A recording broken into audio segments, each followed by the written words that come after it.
Seok-kyu a annoncé que le directeur Kim était dans le collimateur du procureur. Il craignait également que le directeur Kim ne vende même sa relation avec Tae-seop. Après avoir entendu cela, Tae-seop était très amer. Bien qu'il ait agi aussi discrètement que possible, tout avait été révélé au grand jour. Je me souviens que dans ma vie précédente, celui qui a le plus profité de l'affaire Ha-ha-top, c'est Tae-seop. Si Ha-ha-top n'avait pas trouvé d'investisseur fiable, Tae-seop aurait pu voler le logiciel à tout moment. Par conséquent, j'ai décidé d'utiliser l'argent que M. Young-soo m'avait donné pour investir. M. Young-soo ne s'est pas opposé. Il m'a laissé décider par moi-même. Ensuite, je suis allé voir Sung-ho. Sung-ho a annoncé la bonne nouvelle. Le président du groupe Cheona avait pris l'initiative de contacter pour s'excuser. Parce que le président du groupe Cheona avait proposé des conditions très avantageuses, Sung-ho a accepté de recevoir l'investissement.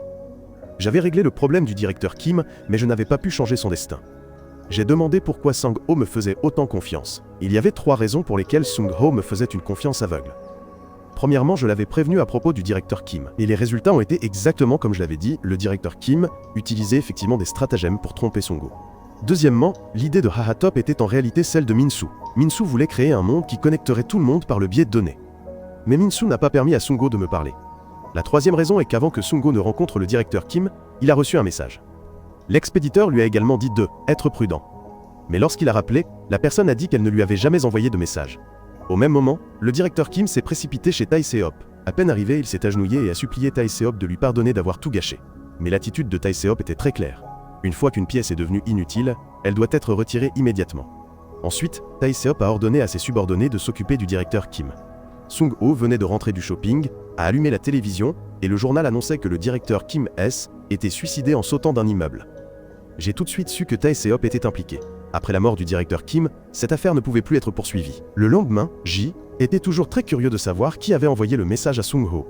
Sung-ho a écrit le nom de l'expéditeur pour me le montrer. Quand Kyori l'a vu, elle a dit que C était un autre nom pour Diem Vuong, roi des enfers. Pendant que je réfléchissais, Min-soo a appelé. Min-soo a dit qu'il avait trouvé le propriétaire du téléphone qui avait envoyé un message à Sung-ho. Il s'agissait juste d'un employé à temps partiel dans une supérette. Une fille lui avait emprunté son téléphone pour envoyer un message. Min-soo m'a immédiatement dit de m'y rendre rapidement. Après avoir vérifié les caméras, j'ai découvert que la personne qui avait envoyé des messages à Sung-ho était la fille en rouge. Elle est toujours la secrétaire de Jo Tae-seop. Mais pourquoi s'est-elle appelée elle-même le roi des enfers? En arrivant à l'école, j'ai vu des nouvelles sur Tae-seop à la télévision.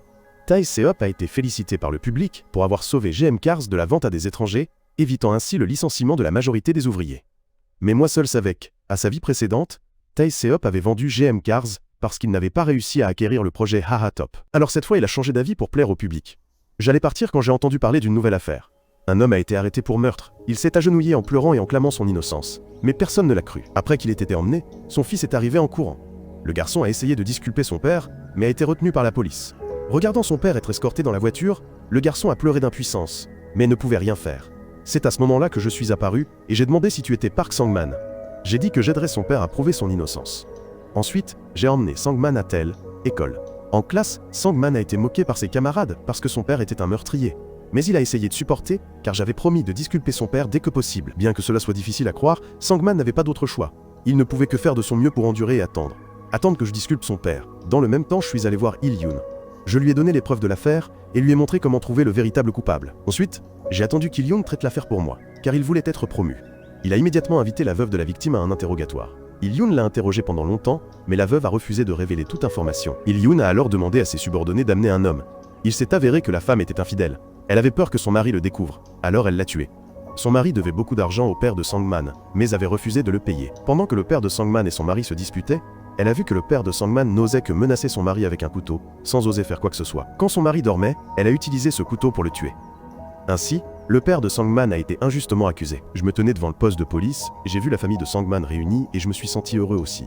Dans sa vie antérieure, Sang-man a mis 15 ans à trouver des preuves pour disculper son père. J'ai été très ému par cet acte. C'est pourquoi, dans cette vie, je me suis souvenu de Sang-man. Aujourd'hui, c'est le jour de l'examen d'entrée à l'université de Hanmi.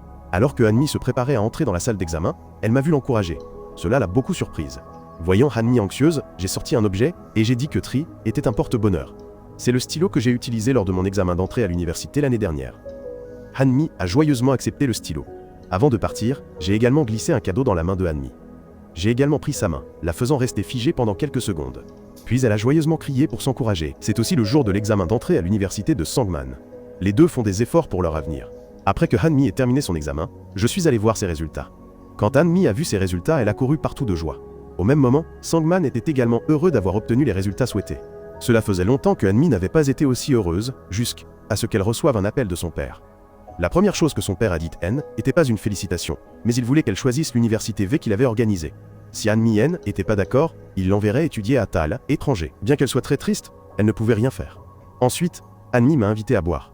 Elle a dit qu'elle choisirait le département de journalisme et de communication. J'ai immédiatement dit que je suis sûr que Han-mi deviendrait une journaliste célèbre. Après une longue conversation, Han-mi m'a remercié d'avoir toujours été à ses côtés. Grâce à moi, elle en est là aujourd'hui. Elle me remboursera certainement à l'avenir. Ensuite, Han-mi et moi avons trinqué un avenir radieux. En rentrant chez moi, j'ai trouvé mes parents qui m'attendaient avec des visages tristes. Avant même que je ne comprenne ce qui se passait, mon père m'a tendu une convocation. J'ai regardé attentivement, et j'ai vu que était un ordre d'enrôlement. J'ai immédiatement compris que ce jour était de retour. Mon père a dit qu'il n'y avait rien à craindre. Il faisait aussi partie des forces spéciales.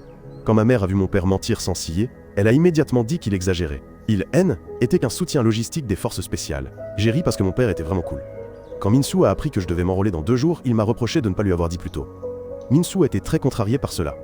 Je me suis demandé s'il était aussi contrarié que quelqu'un qui devait servir 2 fois comme moi. Voyant mon visage impassible, Kyuri n'a pas pu s'empêcher de me réprimander. Elle et Min-soo m'ont réprimandé ensemble. Ils ont demandé comment j'avais pu rester si calme. Je pense que c'est parce que était la 2e fois donc je était plus inquiet. Puis j'ai appris qu'A partirait aussi étudier à Seoul, étranger dans quelques jours. Après l'avoir entendu, j'ai dit que j'avais une urgence et que je devais partir. Kyuri et Min-soo m'ont réprimandé avec colère. Je les ai ignorés tous les deux et je me suis retourné, laissant Kyuri abasourdi. Je suis allé voir Monsieur Yang-soo et lui ai dit que j'allais bientôt m'enrôler. Je lui ai également rendu l'argent que j'avais gardé auparavant. Monsieur Yang-soo a dit qu'il avait également ciblé quelques biens immobiliers. Il investirait et attendrait mon retour du service militaire. Je suis extrêmement reconnaissant envers Monsieur Yang-soo. Ensuite, j'ai dit au revoir à Monsieur Yang-soo et je suis parti. Sur le chemin du retour, je me suis remémoré ce que j'avais fait dans cette vie. Bien que je n'ai pas réussi à vaincre Tae-seop, J était très heureux d'avoir tant de proches autour de moi. Le lendemain matin, je me suis agenouillé pour dire au revoir à mes parents, les larmes aux yeux. Dès que je suis sorti de la maison, j'ai vu IA qui m'attendait. Elle était triste que je ne lui ai pas dit que je m'enrôlais. Je lui ai aussi reproché de partir étudier à elle, étranger sans me le dire. Nous avons tous les deux ri. Ensuite, IA et moi nous sommes promenés ensemble dans la rue. En marchant, IA m'a soudainement pris le bras. Quand j'ai voulu le lâcher, elle m'a dit de ne pas le faire. J était la première personne avec qui elle avait tenu la main comme ça. Peu de temps après, IA et moi nous sommes dit au revoir. J'ai repris ma route. 7 années ont passé, et je suis revenu, ayant grandi. Le premier endroit où je me suis rendu était le bureau du procureur de la province de Gangwon. Gu Seung-yuk était le procureur principal. Seung-yuk m'a demandé pourquoi Ze était le major de promotion de l'académie de formation. J'ai répondu que J était venu pour ramener Seung-yuk à Séoul. Dès qu'il l'a entendu, Seung-yuk a été très surpris. Je voulais ramener Seung-yuk à Séoul, lui, le procureur mis au rebut sans nom. Mais je pensais que le statut était quelque chose que l'on pouvait obtenir si l'on le désirait. Après avoir fini de parler, Seung-yuk m'a dit de trouver mon propre bureau. À ce moment-là, 2 anciens employés discutaient de moi. Alors qu'ils parlaient, je suis entré. Un homme s'est levé et s'est présenté comme un enquêteur nommé Oh Min-guk. Min-guk m'a également dit que si je ne savais pas quelque chose, je pouvais simplement lui demander de le faire. J'ai immédiatement demandé à Min-guk de compiler tous les dossiers du bureau et de me les remettre. Min-guk a regardé autour de lui avec confusion et malaise. Il ne savait pas ce qui allait se passer. Ensuite, Seung-yuk m'a emmené dans un bar. Dès leur arrivée, ils ont vu un groupe de personnes. Seung-yuk s'est immédiatement précipité pour les servir. Après avoir discuté, ils ont découvert que ce groupe était composé de hauts fonctionnaires de la région. Parmi eux se trouvait un parrain de la mafia. J'ai donc prêté attention à ce groupe. Il venait de finir de boire quand j'ai mentionné que j'allais ramener Seung-yuk à Séoul pour travailler. Seung-yuk m'a dit furieusement de rentrer à Séoul, mais je ne voulais pas y retourner, car je pouvais agir librement ici. Seung-yuk a estimé que je ne pourrais rien faire seul. Par conséquent, Seung-yuk a accepté de me laisser rester. Au bureau du procureur, Min-guk racontait à ses collègues que je n'avais rien fait ces derniers jours. Il estimait que Jag était encore plus paresseux que Seung-yuk. Grâce à cela, son travail était également beaucoup plus facile. Min-guk n'a pas eu le temps de se réjouir que je suis arrivé avec 2 piles de documents, et lui ai dit qu'il devait les terminer avant la fin de la journée. En voyant la pile de documents aussi haute qu'une montagne, Min-guk n'a pu que maudire intérieurement. Ensuite, je suis allé voir Monsieur Yang-soo. Monsieur Yang-soo était très heureux de me voir revenir.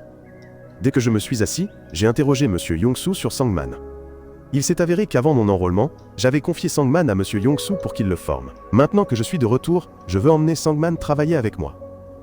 Ensuite, Sang-man a pris Monsieur Yang-soo dans ses bras. Sang-man a dit à Monsieur Yang-soo de se souvenir de prendre ses médicaments quand il n'est pas là. Dans la voiture, je me suis souvenu que Sang-man était venu me trouver il y a 7 ans. Sang-man a dit qu'il voulait me rembourser une faveur. Sang-man a promis qu'il ferait de son mieux pour devenir mon bras droit. La première chose que Sang-man devait faire était de m'accompagner dans un bar. Dès qu'ils sont arrivés à la porte, J'ai demandé au portier s'il y avait un endroit pour jouer. Il a ricané et a dit non. Sangman a ouvert son sac. Voyant qu'il était plein d'argent, le portier a immédiatement baissé la tête et m'a invité, moi et Sangman, à entrer. Une fois à l'intérieur, ils ont été conduits à une porte secrète. En entrant, ils ont découvert qu'il s'agissait d'un casino professionnel. Bien que je savais que tout cela, était qu'une arnaque, j'ai quand même échangé mes jetons et je suis allé à la table de dés pour jouer. J'ai continué à parier et j'ai prêté attention aux astuces des gens ici. J'ai continué à jouer jusqu'à ce que mes jetons soient épuisés. J'ai dit à Sangman d'échanger tout l'argent dans son sac contre des jetons. Ensuite, j'ai mis tous les jetons que j'avais sur le numéro 7. La somme était si énorme qu'elle a effrayé la serveuse. Alors qu'elle ouvrait tremblante le bol, j'ai dit que je voulais échanger contre le numéro 6. Voyant le soulagement sur son visage, j'avais deviné, mais j'ai délibérément changé plusieurs fois pour la taquiner. Finalement, j'ai choisi le 6. Comme prévu, j'ai perdu tout mon argent. Ensuite, j'ai serré la main de la serveuse et suis parti. Un peu plus tard, je suis arrivé dans un restaurant. Alors que je commandais, cette fille est soudainement apparue. Hier, j'ai délibérément perdu, afin de pouvoir lui donner secrètement un mot. J'ai dit que je voulais des informations sur le directeur du casino. Ensuite, je me suis présenté comme le nouveau procureur de ce district. Seong-yuk dormait lorsqu'il a soudainement reçu un appel de ma part. J'ai dit que je voulais faire tomber le domaine de Juchon. Seong-yuk m'a demandé avec colère quelle preuve j'avais pour oser agir ainsi. J'ai dit que si je n'en avais pas, je les créerais moi-même. J'ai demandé l'aide de la police. Seong-yuk m'a dit qu'ils étaient du même côté, donc quoi que je fasse serait inutile. Mais je n'ai pas écouté ses conseils et j'ai raccroché immédiatement. Je suis entré seul, rempli de ressentiment. J'ai sorti ma carte de procureur et j'ai dit que tout le monde avait été arrêté. Voyant cela, ils ont immédiatement sorti de l'argent pour me soudoyer. J'ai aussi porté contre eux des accusations de corruption de procureur. Voyant que J était sérieux, ils ont sorti des couteaux. J'ai immédiatement dit à Sangman d'éteindre les lumières afin que je puisse m'occuper seul de ces salauds. Avant même que j'ai fini de parler, les lumières se sont allumées. Je me suis retourné pour appeler Sangman, mais personne n'a répondu. Dès que je suis sorti, j'ai vu que Min-guk avait mal compris et avait arrêté Sangman. Je leur ai dit de faire attention puis je suis monté à Fiamel, étage. 2 hommes sont apparus au milieu de la route et leur ont barré le passage. Je me suis rapidement occupé d'eux et les ai poussés dans la pièce. Ensuite j'ai vu tout le groupe debout là. J'ai dit que je n'avais pas beaucoup de temps, alors ils devraient tous monter. Ma bataille 1 contre 10 a officiellement commencé. Dès que j'ai eu fini de régler l'affaire, Min-guk et Sangman sont entrés. Ils n'en croyaient pas leurs yeux. Ils ne s'attendaient pas à ce que quelqu'un soit aussi courageux. Ensuite, je suis allé à l'entrepôt des dossiers criminels. J'ai chargé Sangman de pirater le système et de récupérer toutes les données. Je savais que Sangman était très doué pour cela, car dans sa vie antérieure, il avait piraté le serveur du procureur pour disculper son père. À ce moment-là, j'ai soudain entendu un bruit dehors. Dès que je suis sorti de la porte, j'ai vu Min-guk se faire frapper. Un grand type est apparu. J était très heureux de rencontrer cette personne. Je voulais cette personne de mon côté. Ensuite, cette personne et moi nous sommes battus. C était Lee Jun-seok. Dans sa vie antérieure, Jun-seok est devenu le meilleur boxeur du pays grâce à sa vitesse. Dans cette vie, j'ai décidé de ne plus laisser Jun-seok faire fausse route. Je venais de vaincre Jun-seok quand Seong-yuk est arrivé. Seong-yuk s'est immédiatement dirigé vers moi et m'a giflé. Seong-yuk m'a conseillé de ne plus faire ça, car rien n'est plus important que la vie. Mais je lui ai dit de ne pas s'inquiéter, et de me laisser faire. Ensuite, Seong-yuk a fait nettoyer la scène. La raison pour laquelle je respectais autant Seong-yuk est que, à sa vie antérieure, le procureur Seong-yuk m'avait remis toutes les preuves qu'il avait rassemblées avant de démissionner. Quand je l'ai ouvert, j'ai été surpris car étaient toutes les actions des subordonnés de Tae-seop. Il a dû passer des années à les rassembler. À ce moment-là, j'ai poursuivi Seong-yuk pour le remercier. J'ai promis que j'utiliserais bien ce matériel. De retour dans le présent, j'ai donné à Sangman un dossier. Et lui ai demandé de le ramener à Séoul et de le donner à Hanmi. Ensuite, je suis allé à la cellule pour informer tous les arrêtés que j'allais interroger chacun d'eux. Si quelqu'un ne coopérait pas, la punition serait plus sévère. Ils ont tous ri et m'ont méprisé. Ils ont dit « Tu crois qu'on a peur de toi ?» Voyant cela, j'ai immédiatement dit à l'enquêteur Min-guk que quiconque ne coopérait pas serait condamné à 15 ans de prison. Après avoir entendu cela, ils ont tous eu peur. Après avoir interrogé le premier, j'ai appris qu'il ne se contentait pas d'organiser des jeux d'argent, mais aussi des enlèvements de femmes. Vint le deuxième. Après avoir été menacé pendant un moment, il a avoué avoir enlevé une vingtaine de filles. Ensuite, il a forcé ses filles à consommer de la drogue. J était très en colère en entendant cela. Ensuite, je l'ai frappé. Ensuite, ce fut le tour du parrain. Dès qu'il m'a vu, il m'a demandé d'apporter le menu car il avait faim. J'ai immédiatement éteint la caméra et je suis allé m'occuper de lui. Après avoir été battu, non seulement il n'a pas eu peur, mais il a dit qu'il allait me faire écorcher vif. Dès mon arrivée, j'ai vu plusieurs hauts fonctionnaires me rejeter la faute. Ils ont dit qu'ils devaient maintenir l'économie locale et la sécurité de toute la région. Ils m'ont accusé d'avoir tout gâché. Ils m'ont également blâmé pour avoir trop frappé de gens. Ensuite, ils ont ordonné que cette affaire soit traitée discrètement. Après avoir parlé, ils étaient sur le point de partir. Mais j'ai dit qu'il était temps. Je leur ai dit de regarder ceci, avant de partir. Les crimes de toutes les personnes que j'ai arrêtées ont été diffusés aux nouvelles. Ainsi, le public a été informé de cette affaire. Je peux continuer l'enquête et arrêter les cerveaux. Quand ils ont vu que l'affaire était révélée, ils ont eu peur et sont partis. Cette fois, Seong-yuk n'était pas en colère. mais il m'a demandé si J était sûr de les attraper. J était toujours très confiant. Je me reposais un moment quand j'ai soudain reçu un message. Il s'est avéré que Hia était venu me rendre visite. Quand nous nous sommes revus, nous avons tous les deux souri. Hia m'a demandé pourquoi J était venu travailler ici. Elle a dit que si je le voulais, elle pourrait m'emmener au département juridique de l'entreprise où elle travaille, mais j'ai dit que je voulais venir ici pour admirer la mer. Hia a ri et a dit « Ce look me manque vraiment, c'est vraiment trop cool. » Je suis toujours le même, Hia est toujours celle qui prend l'initiative. C'est elle qui a dit qu'elle me manquait en premier, et c'est elle qui est venue me rendre visite en premier. Après avoir parlé un moment, Hanmi est arrivée. Hia a dit qu'elle avait quelque chose à faire et devait partir. Hanmi a montré son mécontentement dès son arrivée. Hanmi a dit que Hia était belle, mais pas autant qu'elle. J'ai dit ça. Hanmi m'a immédiatement dit d'essayer de dire que Hia était meilleure qu'elle une fois. J'ai dit qu'une seule fois ne suffirait pas. Hanmi a immédiatement juré. Putain, Hanmi m'a menacé d'essayer de le dire à nouveau. Avec la personnalité de Hanmi, même moi j'ai eu peur. J'ai immédiatement invité Hanmi à dîner pour m'excuser. Dès que Sangman a vu Hanmi, il m'a tout de suite demandé si je voulais me lier d'amitié en regardant nos visages. Pourquoi tout le monde a l'air si beau? J'ai immédiatement répondu que cela dépendait de l'environnement dans lequel on vivait et des personnes que l'on y rencontrait. Sangman a demandé pourquoi ils se ressemblaient tous les deux. Pendant qu'ils s'amusaient, les voyous de la dernière fois sont réapparus. Comme ils venaient d'eux, être libérés, ils étaient très arrogants. Ils sont venus se moquer de moi, mais je n'en ai pas tenu compte. Voyant cela, ils se sont retournés pour taquiner Hanmi, mais il n'est pas facile de maltraiter Hanmi. Hanmi les a immédiatement réprimandés. Vous vous ennuyez de vivre? Taisez-vous. Ils étaient partis depuis un moment. Mais Hanmi y pensait de plus en plus et était en colère. Elle a immédiatement saisi une bouteille de vin et a voulu se précipiter pour les frapper. Heureusement, Sangman l'a arrêté à temps. Sangman a demandé curieusement quand j'ai commencé à sortir avec quelqu'un.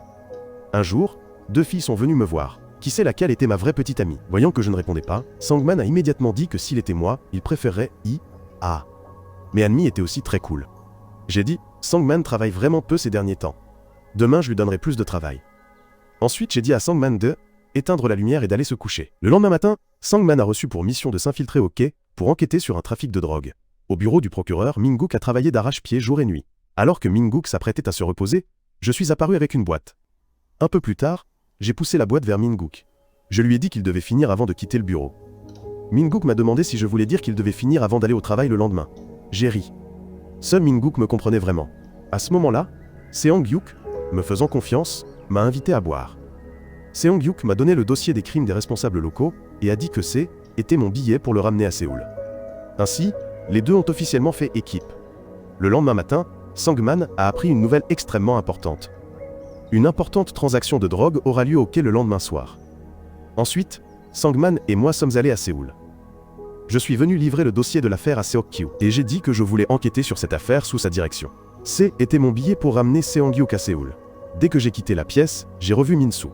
Les deux se sont serrés dans les bras dès qu'ils se sont rencontrés. Après avoir discuté un moment, Seong-hyuk a deviné le but de ma visite cette fois-ci. À mon retour, je suis aussi allé voir Kyori. Quand je suis arrivé, je l'ai vu en train de réprimander ses subordonnés. Kyori est maintenant aussi une procureure puissante. Sangman se sentait mal à l'aise de les voir si proches. Sangman voulait que je dise la vérité. Suis-je un pervers? Combien de petites amies ai-je? J'ai dit Sangman, tu veux mourir? Ensuite, j'ai dit à Sangman de se dépêcher. À ce moment-là, Seok-kyu est venu faire son rapport sur mon affaire à Tae-seop. Tae-seop n'avait aucun doute et a immédiatement accepté ma proposition. Au bureau du procureur, Mingook travaillait toujours dur. Au moment où Mingook était sur le point de finir son travail, je suis réapparu. J'ai immédiatement entraîné Mingook pour arrêter le criminel. En arrivant au quai, Mingook a dû porter la marchandise sur le camion. Dehors, les hommes de Seok-kyu étaient déjà tous présents. Il suffisait que je trouve la drogue que les criminels transportaient, et ils agiraient immédiatement. Sangman a secrètement ouvert la boîte pour regarder, mais à l'intérieur, il n'y avait que du poisson. À ce moment-là, les criminels sont arrivés. Sangman et Mingook, voyant cela, ont fait semblant de casser la boîte. Sangman l'a ramassée et a découvert de la drogue dans le ventre du poisson. Mingook l'a immédiatement soulevé pour me le montrer. Je suis sorti, et j'ai dit que le procureur était là. Tout le monde est resté immobile. Un autre homme m'a demandé qui J était. J'ai dit que JP était le procureur. Le gangster était impuissant. Finalement, les criminels ont été arrêtés. J'ai fait signe d'arrêter les gens. Après mon signal, Seok-kyu a informé ses subordonnés d'agir immédiatement. Les criminels ne connaissaient toujours pas la situation et avaient l'intention de me régler mon compte. Je m'en suis rapidement occupé. Ensuite, la police est également arrivée. À ce moment-là, Seong-hyuk avait également arrêté les personnes restantes. Vint le tour du parrain. S'il n'avouait pas cette fois, il mourrait. Voyant toutes les preuves, sa sueur coulait constamment. Finalement, il a tout avoué. Ensuite, je suis allé à la conférence de presse pour nommer les personnes impliquées dans l'affaire au public. Ces fonctionnaires corrompus ont abusé de leur pouvoir pour couvrir les criminels, y compris le poste de police et le maire Kim Sang-man. Alors que je me préparais à annoncer le nom du député, j'ai soudainement appris que Seok-kyu m'avait demandé de gracier le député. Était la condition pour que Seong-hyuk et moi retournions à Séoul. Il s'est avéré que ce député était également un homme de Tae-seop. Tae-seop m'a finalement remarqué. Tae-seop a arrangé pour que je le rencontre. À ce moment-là, je suis allé voir le chef. Son nom est John Seok. Bien que John Seok ait eu 21 ans, il n'avait pas obtenu son diplôme D, études secondaires, car il était occupé à gagner de l'argent pour payer les frais médicaux de sa mère. Il a dû abandonner école pour devenir un voyou. Yeon Seok a également dit que C était un travail indépendant, pas du vol. Ensuite, j'ai appelé Sangman et lui ai dit de payer les frais médicaux de la mère de John Seok et de la transférer dans le meilleur hôpital. De plus, j'ai arrangé un travail décent pour John Seok afin qu'il puisse gagner de l'argent. Enfin, j'ai conseillé à John Seok de se concentrer sur ses études. John Seok a été surpris et m'a demandé pourquoi je faisais ça. J'ai dit parce que John Seok a dit qu'il voulait devenir une personne libre. Je recrutais John Seok. J'ai demandé à John Seok s'il était d'accord. John Seok m'a regardé et a accepté en sanglotant. J'avais réussi à recruter un excellent guerrier. John Seok semblait très heureux après mon départ. Cette nuit-là, Seong-hyuk est allé boire à nouveau. J'ai parlé à Seong-hyuk de mes projets lorsque je suis arrivé à Séoul. La première personne que je voulais attraper était Il-yoon. Il-yoon est un fidèle subordonné de Seok-kyu. Nous devons donc commencer par lui. Dès qu'ils sont arrivés à Séoul, Seok-kyu m'a appelé. Seok-kyu voulait que je surveille Seong-hyuk et que je lui fasse un rapport. Quand je suis arrivé au bureau, j'ai découvert un micro, mais je ne l'ai pas retiré et je suis allé voir Seong-hyuk. J'ai dit que je voulais que Seong-hyuk me rejoigne pour monter une pièce de théâtre afin de tromper Seok-kyu. Quand je suis retourné au restaurant de mes parents, j'ai été surpris de trouver Hanmi là-bas. Hanmi est venu écrire un article sur le restaurant de mes parents. Ensuite, ils ont fermé tôt pour fêter mon retour. Finalement, tout le monde était là et profitait joyeusement du repas. John Seok est également venu travailler à temps partiel. Pendant qu'il mangeait, Hanmi a dû rentrer tôt chez elle. Dès qu'elle est partie, tout le monde a commencé à parler. Sangman a raconté quelques histoires.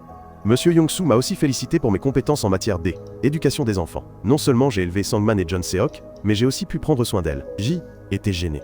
Tôt le matin, je suis allé courir avec John Seok. Je voulais le dépasser, mais j'ai fini par être laissé derrière par John Seok. John Seok a une très bonne endurance. J'ai demandé à John Seok s'il me battrait à nouveau lors d'un combat. John Seok n'a pas répondu, il a juste ri. J'ai demandé à John Seok s'il avait peur s'il me dépassait. Quand je suis retourné au bureau du procureur, je suis allé faire mon rapport à Seok Yameyu sur la surveillance de Seong-hyuk. Après avoir entendu cela, Seok-kyu n'avait aucun doute. Seok-kyu a tout manipulé. Dès que Seok-kyu est arrivé au bureau d'Il-yoon, il m'a immédiatement informé que le club secret organiserait un dîner ce soir. Tous les hauts responsables y étaient présents. En arrivant, j'ai reconnu tout le monde. Bien que tout le monde ait attendu 30 minutes, personne n'a mangé. Parce qu'une personne N n'était pas encore apparue. Celui qui avait assez de pouvoir pour diriger tout le monde ici, il ne pouvait s'agir que de Jo Tae-seop, l'homme le plus puissant et le plus maléfique de Corée. Après avoir mangé, Jo Tae-seop a demandé à son assistant de m'appeler. En chemin, je lui ai rappelé notre promesse d'il y a des années. Cette fois encore, elle n'a rien compris. Elle m'a juste soupçonné. Cette fois, Tae-seop et moi nous sommes rencontrés en tant que chef et subordonné. Tae-seop a posé quelques questions pour me tester. Mais ce N, c'était pas assez difficile pour moi. J'ai répondu avec tellement de confiance, ce qui a rendu Tae-seop extrêmement satisfait. Le lendemain, Seok-kyu est arrivé au bureau et m'a transféré dans l'aile équipe d'Il-yoon. Seok-kyu a également dit qu'il y aurait un événement majeur aujourd'hui. Ensuite, Seok-kyu m'a dit d'y aller pour apprendre. C était un forum pour les futurs talents où les jeunes hommes d'affaires coréens apparaissent. Je discutais avec une belle jeune actrice quand Choi Kang-jin est venu en courant et l'a emmené de force. Quand je suis revenu, j'ai soudainement vu une vieille connaissance. C était Sung Jin-myeon, la présidente de la Fondation nationale des arts. Dans ma vie antérieure, je l'avais arrêtée pour évasion fiscale et détournement de fonds publics. Je pensais que cette fois, je les arrêterais tous les deux, elle et Jang Il-yoon. Une pierre deux coups. Ensuite, j'ai utilisé mon éloquence pour parler à Jin-myeon. J'ai emmené Jin-myeon pour la présenter à Jang Il-yoon. Voyant la beauté de Jin-myeon, Il-yoon est resté sans voix. Il-yoon savait que je lui créais une opportunité, alors il s'est immédiatement approché pour la courtiser. Elle a souri de bonheur. Il-yoon a vu que l'hameçon avait mordu et m'a fait signe de partir. Il-yoon ne savait pas que Sahar était un piège que je lui avais tendu. Une fois que ces deux scélérats seront réunis, Il-yoon sera certainement accusé de complicité et de dissimulation, ce qui me permettra de les arrêter tous les deux. Un plan parfait. Le lendemain, Il-yoon m'a emmené pour interroger un suspect. Avant cela, Il-yoon devait se rendre dans une autre pièce pour rencontrer quelqu'un. Cette personne est le directeur de Milray Electronics. Il a été arrêté par Minsu pour détournement de fonds, mais ses supérieurs ont trouvé un moyen de le faire sortir de là. Ce travail a été confié à Il-yoon. Il-yoon avait prévu de forcer un étudiant en médecine à avouer avoir tué sa petite amie. Bien que cet étudiant ait pleuré et clamé son innocence, Il-yoon ne lui a montré aucune pitié. Il-yoon voulait utiliser cet incident pour faire oublier à tout le monde l'affaire du directeur de Milray Electronics. J était furieux, et j'ai ressenti de la pitié pour cet étudiant. Voyant le sourire d'Il-yoon, j'ai décidé de disculper cet étudiant. Ensuite, je laisserai Il-yoon être puni par la loi. Comment puis-je arrêter Il-yoon et prouver l'innocence de cet étudiant? J'ai l'intention de mettre Il-yoon en prison. Pour commencer, j'ai répandu la rumeur qu'Il-yoon avait une liaison avec Jin-myeon. Ensuite, je me suis immédiatement mis à la recherche de preuves pour disculper Lee Vortaler, étudiant. Après une enquête approfondie, j'ai découvert la méthode de meurtre du coupable. Sa méthode de meurtre ressemblait beaucoup à celle d'un tueur en série que j'avais attrapé dans ma vie antérieure. J'ai demandé à Kyuri d'enquêter sur ce criminel. Après un jour et une nuit de surveillance, Kyuri a finalement vu le criminel agir. Au milieu de la nuit, il s'est rendu dans un endroit désert pour creuser un trou avec une pelle. Il se préparait à dissimuler le corps d'une jeune fille. Alors que Kyuri observait discrètement, son téléphone a soudainement sonné. Quand Kyuri a réalisé qu'elle avait été découverte, elle s'est précipitée pour l'arrêter. Elle a failli être tuée par lui. Heureusement, il est apparu à temps. Il a ramassé un couteau pour l'attaquer, mais John Seok lui a donné un coup de poing au visage. John Seok lui a ensuite cassé le bras et lui a donné un autre coup de poing. John Seok l'a facilement maîtrisé. Après son arrestation, il a avoué le meurtre. Au tribunal, Il-yoon continuait de condamner, elle, étudiant. Alors qu'Il-yoon était satisfait que l'affaire soit résolue, Kyuri est entrée. Elle a annoncé qu'elle avait attrapé le vrai coupable. Il-yoon n'a eu d'autre choix que de retirer sa plainte, ce qui signifiait que Los, étudiant, était innocenté. Cela a eu un impact majeur sur la réputation du procureur coréen. Les médias ont rapporté qu'Il-yoon avait piégé elle, étudiant. La confiance du public envers le procureur a diminué de façon spectaculaire. L'affaire a pris de l'ampleur, obligeant Seok-kyu à courir demander l'aide de Tae-seop. Était le même vieux plan. Ils devaient trouver une affaire plus importante pour la dissimuler. Ils avaient besoin d'un bouc émissaire pour aider le procureur à regagner la confiance du public. Ce mouton était Il-hyun. Seok-kyu savait qu'Il-yoon avait comploté avec Jin-myeon pour détourner des fonds du Fonds national des arts. Par conséquent, Seok-kyu m'a donné carte blanche pour gérer cette affaire. Tout s'est déroulé selon mon plan. La proie est tombée dans le piège. Dorénavant, je vais la traquer lentement. D'abord, j'ai envoyé quelqu'un apporter des preuves pour arrêter Jin-myeon. À ce moment-là, Jang Il-yoon a également été arrêté. Bien que Seok-kyu m'ait ordonné de l'arrêter, il faisait semblant. Seok-kyu ne voulait pas perdre un bras droit aussi précieux qu'Il-yoon. C'est pourquoi Seok-kyu a secrètement ordonné à Kang Jin de s'introduire dans la chambre de Seong-yuk et d'installer des données criminelles sur son ordinateur. Seok-kyu voulait que Seong-yuk assume tous les crimes d'Il-yoon. Ses complots ne pouvaient pas me tromper. J'ai dit à Seong-yuk d'installer une caméra cachée dans sa chambre. Grâce à cette vidéo, Seong-yuk a échappé à la punition. Ensuite, je me suis rendu à la conférence de presse pour présenter les crimes d'Il-yoon et de Jin-myeon. Seok-kyu ne s'attendait pas à ce que je puisse rassembler rapidement toutes les preuves. Seok-kyu m'a rapidement appelé pour arrêter la conférence de presse, mais il était trop tard. J'ai complètement coupé le bras droit de Seok-kyu. Ensuite, c'est Choi Kang-jin. Au lieu de m'occuper de Kang-jin, j'ai décidé d'enquêter d'abord sur l'entreprise de son père. Min-guk s'apprêtait à quitter le travail lorsqu'il a soudainement reçu un appel de ma part.